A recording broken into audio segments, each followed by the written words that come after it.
So Nuno's presser is in and there are some injury updates both in the positive and the negative. Welcome to your Forest News.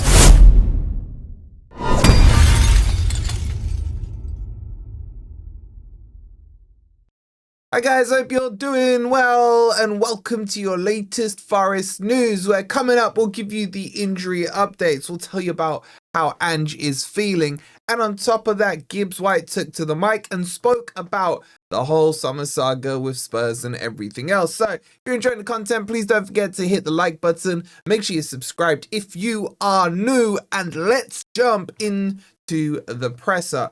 So Ange started, well, actually Gibbs-White started, but I want to start with Ange because we can get into the injury situation. And what's interesting is he started with Zinchenko.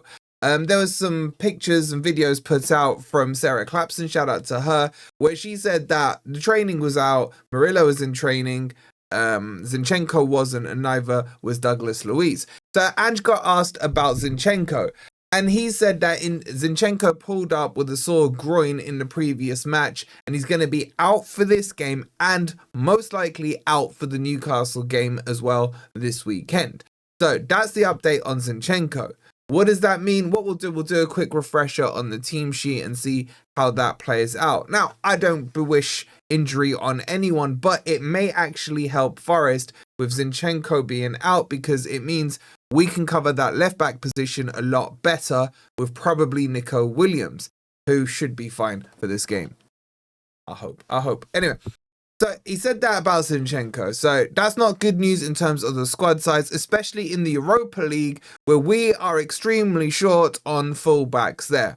So Savona should be coming back into the fray. Jair Cunha is not part of the squad, if I remember rightly. So I think it's pretty obvious that Savona is going to have to come in and Nico Williams goes to the left-hand side. Now, on Murillo, he said that Murillo is available. He's trained fully with the squad over the last few days and is up for selection. So that's good news. Murillo should be back. Hopefully, unless hopefully nothing happens. Let me not jinx anything. We need him back. Now, on top of that, he said with Douglas Luiz, he hinted at it again. I don't think we're seeing Douglas Luiz till the other side of the international break. There is some interesting news on Douglas Luiz in terms of the injury he has, or this condition he has. There's a video over on Patreon, so if you want to go and check that out, it's on Patreon, and some interesting stuff about the whole team dynamics between Ange and the Forest squad. So I'm kind of a bit upbeat. Like, I get it, Zinchenko's out, it's a blow, but Murillo being back I think is a bigger plus than the minus. So I'd say we're net plus in terms of the injuries. Now, they talked to him about the whole, you haven't won yet, what you saying, what's going on kind of thing. And he said, look, he didn't say it's not bothering him. It was more of a case that he wants the win for the players, because he wants the players to be rewarded for the work they've put in. He said something, and I do kind of agree. He said if Forest had won the last 4 games, not many people would have sat there and said, oh, you were lucky to win those games. He goes, it just hasn't clicked yet at all. So we're still waiting for that clicking noise to happen. It needs to be this Thursday. But don't underestimate Midtjylland and how good a team and players and the players they have can be. Their style doesn't suit against Angeball, because where they're very strong, as I mentioned in the video yesterday, is set pieces. And that's something he was asked about as well in the presser on the set pieces.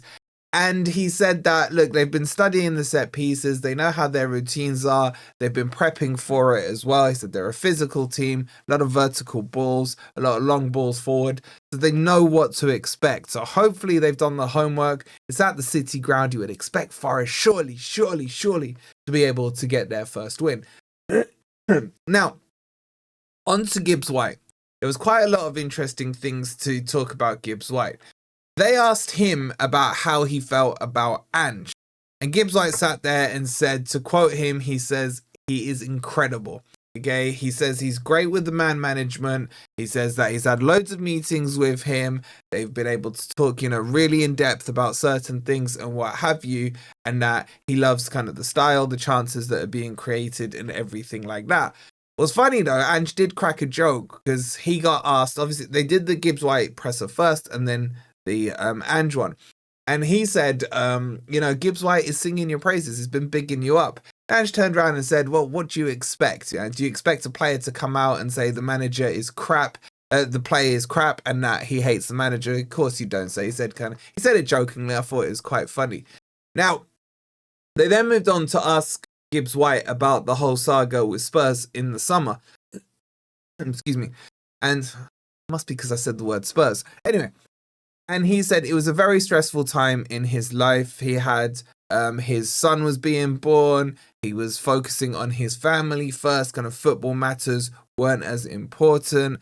And that's solely where his focus is on. But he said that part of the decision of why he wanted to stay at Forest was because he was part of the team that got us into the position to be in Europe, and he wanted to kind of lead the team, and not lead the team out, but be part of the team that comes onto the pitch tomorrow. He said that just thinking about what's going to happen tomorrow is giving him goosebumps, just sitting there thinking about it, and that, he's so excited for it. So he's kind of saying the right things. I get what he's saying in terms of the whole stress thing with the family and everything else, but it did kind of drag itself out. But let's not revisit history over the summer. They asked him, was he ever worried about losing his connection with the fan base? He said no. He said he always felt the connection was strong. He applauded, I think it was after the Chesterfield game where it felt like he was saying goodbye and what have you. He said, no, I just do that out of respect to the fans who've paid their money, who come follow us, support us, etc., etc. So he's saying the right things, but the whole time during the presser, he was just doing this. Constantly this. So you can tell it wasn't, and I stopped doing that. You can tell it wasn't like a natural feeling for him to sit in front of the presser. He's probably not done too many before, but it's good experience for him to learn that, and it will get better as kind of time goes on. But I thought he spoke very honestly. So those are the main kind of headlines of the presser. He also did say that when we do get that win, he feels that Forest will be, and I quote, unstoppable. He said, what we did last year, no one expected us to do. We went above and beyond what people's expectation were. He said, well, we're kind of the same team with better players now, with a good squad. Why can't we emulate or better what we did last season? So there was a lot of good kind of positive talk coming out of that presser. And yeah, it kind of, I'm not going to lie, it put me in a mood of where I've been sitting here for the last 24 hours thinking, can we actually win this too? Okay, well, if those words, transpire into actions tomorrow, maybe we can get our first win. But let's have a quick look at the team sheet after the changes. So what we do know is Zinchenko will be out. We know Murillo will probably be dropped for Murillo. Here's what I think is going to happen, guys. I think Nico Williams comes to left back. I think Savona goes to right back. Hutchinson can't play. So I think we are going to see something like this. I definitely think Sangare comes back in. The added body, though, it can't be Zinchenko. So maybe it's a Dominguez or a Yates in this midfield three. I wouldn't be surprised if he plays Yates. If I'm honest, that kind of passion thing, first European night, city ground, and what have you. So I can see something like that, and I think it will be Hudson-Odoi. So my guess on the team is probably going to be something like that, with Dominguez being either Dominguez or Dominguez being Yates. But I would hope that he goes to a 4-3-3. Is there a chance he goes 4-2-3-1? Yeah, there probably is, to be honest. And if he was going to set that up, you would expect it to be maybe Sangare and Anderson. Gibbs-White drops into the 10. And then maybe you see Backward coming in on the right-hand side here. And it would be that team. I just don't think against Midtjylland that's the right move, because they tend to play at least 4 or 5 in midfield.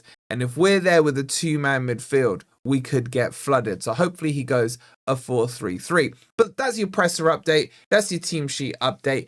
Get your thoughts down below. Are you feeling more or less confident about tomorrow? And will tomorrow be the first win under Ange Postecoglou for Forest? If you haven't already, hit the like button if you would be so kind. Make sure you're subscribed as well. It's game day tomorrow. Come on, you Reds.